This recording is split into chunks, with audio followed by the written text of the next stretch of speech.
प्रभु का धन्यवाद हो आज के सुंदर दिन के लिए। प्रभु ने हमारे जीवन में नया दिन जोड़ दिया है, इसके लिए हम प्रभु को धन्यवाद देते हैं। प्रभु का धन्यवाद हो। आज का मैसेज है, हम लोग देखेंगे पवित्र भवन। प्रभु का धन्यवाद। इस मैसेज के जरिए हम लोग देखेंगे प्रभु क्या कहना चाहता है अपने लोगों से। प्रभु का धन्यवाद हो। आइए शुरू करने के पहले हम लोग प्रार्थना करेंगे।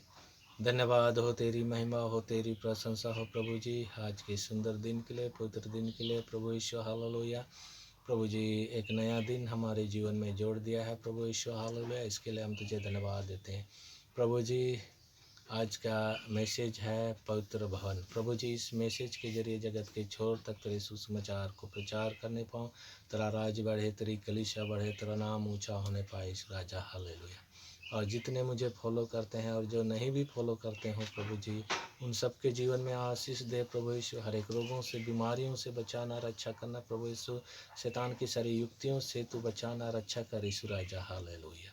तेरी महिमा और तेरी प्रशंसा हो प्रभु जी। सारी बातों को तेरे हाथों पर सौंपते हुए प्रभु जी इस विनती को यीशु के नाम से मांगते हैं, सुनो स्वर्ग में ग्रहण कर पिता, आमीन। Praise the Lord. सबको जय मसीह। आज का मैसेज है पवित्र भवन। इस मैसेज के जरिए हम लोग देखेंगे प्रभु क्या कहना चाहता है। पहला वचन हम लोग देखेंगे भजन संहिता 132 का 11 पद। दाऊद, यहोवा ने दाऊद से सच्ची शपथ खाई है और वह उससे ना मुकरेगा। मैं तेरी गद्दी पर तेरे एक नीच पुत्र को बैठाऊंगा।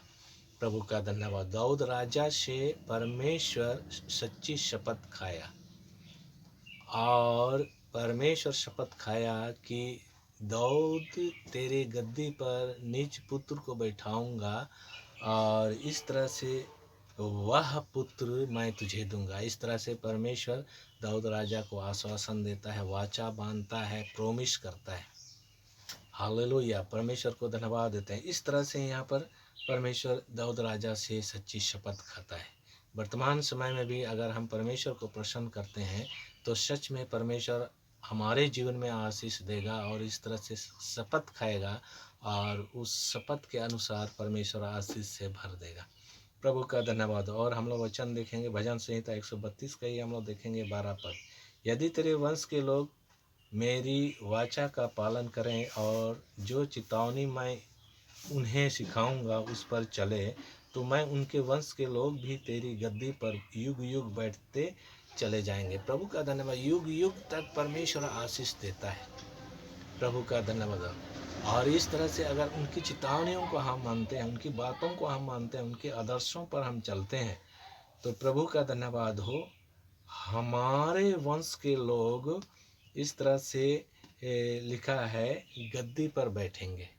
प्रभु का धन्यवाद। पवित्र लोगों के संतान उस भक्त के कामों को आगे बढ़ाएंगे और उस गद्दी पर बैठेंगे और इस तरह से परमेश्वर की महिमा करने पाएंगे, परमेश्वर को देखने पाएंगे, परमेश्वर के वचन को पूरा करेंगे। परमेश्वर ने जो काम दिया था वह पवित्र जन उस काम को उनके बाल बच्चे पूरा करेंगे, आगे बढ़ाएंगे। प्रभु का धन्यवाद। इस तरह से यहाँ पर लिखा है।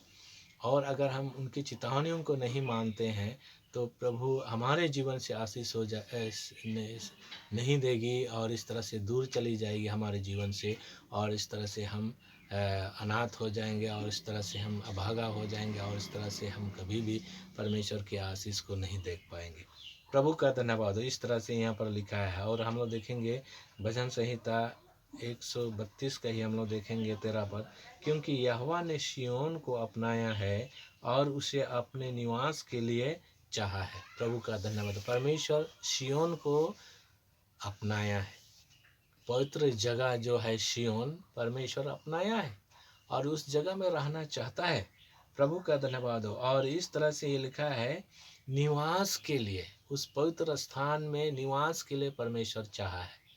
प्रभु का धन्यवाद। जहाँ भी चर्च में आराधना होती है, कलीसिया में आराधना होती है, जहाँ कहीं भी आराधना होती है परमेश्वर के नाम से इकट्ठे हो करके, तो परमेश्वर उनको पवित्र करता है, उस जगह को चाहता है और अपनाया है। परमेश्वर अपनाया है और इस तरह से प्रार्थना के समय उपस्थित हो करके उस कलीसिया के लोग, चर्च के लोग या जहाँ कहीं भी आराधना होती है, लोगों को आशीष दिया है।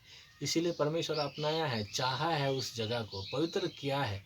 प्रभु का धन्यवाद। इस तरह से उस जगह में रह करके परमेश्वर अपने लोगों को आशीष से भर देता है। प्रभु का धन्यवाद। और हम लोग देखेंगे भजन संहिता का ही हम लोग देखेंगे 132 का 14 पद। वह तो युग युग के लिए मेरा विश्राम स्थान है, यहीं मैं रहूँगा क्योंकि मैंने उसको चाहा है। प्रभु का धन्यवाद। इस तरह से जहाँ आराधना होती है प्रभु का आत्मा और सच्चाई से, तो यहाँ पर लिखा है युग युग के लिए मैंने चाहा है उस निवास स्थान को, पवित्र स्थान को युग युग के लिए चाहा है और मैं यहीं रहूँगा, यहाँ पर लिखा है। प्रभु का धन्यवाद हो।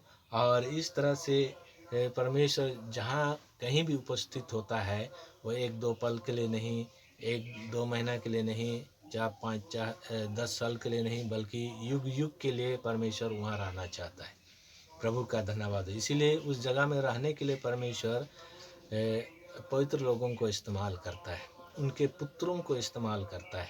प्रभु का धन्यवाद हो। और इस तरह से पीढ़ी दर पीढ़ी उस जगह में परमेश्वर लोगों को नियुक्त करके रखता है, ताकि उस जगह में परमेश्वर हमेशा रहे। परमेश्वर की यही इच्छा है।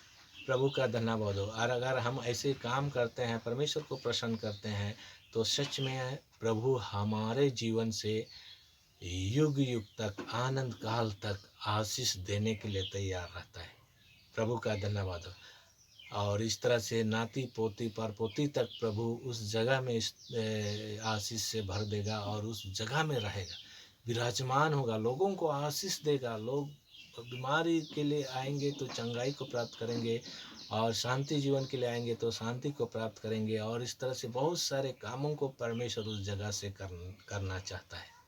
प्रभु का धन्यवाद। इस तरह से प्रभु अपने लोगों को कहता है, बताता है, ताकि उन सब के जीवन में परमेश्वर आशीष से भर दे। प्रभु का धन्यवाद हो। इसीलिए यहाँ पर प्रभु कहता है उस जगह पर मैंने चाहा है और वहाँ पर मैं रहूँगा और इस तरह से लोगों को आशीष से भर दूँगा। प्रभु का धन्यवाद। इस तरह से प्रभु आशीष देता है। आशीष देने के लिए प्रभु लोगों को पवित्र बनाता है, और जहाँ कहीं भी आराधना होती है परमेश्वर उनको पवित्र बनाता है और उसको निवास स्थान बनाता है, सियोन बनाता है। और हमेशा उस जगह में रहने के लिए परमेश्वर वाचा बांधता है। प्रभु का धन्यवाद। अपने लोगों से वाचा बांधता है, प्रोमिस करता है, कसम खाता है कि मैं इस जगह पर रहूँगा और इस तरह से इस जगह से लोगों को आशीष दूंगा, और इस तरह से यहाँ पर मेरा गुणगान करेंगे। प्रभु का धन्यवाद। इस तरह से प्रभु लोगों को आशीष से भर देता है। प्रभु का धन्यवाद। इस वचन से प्रभु आप सबको आशीष दे।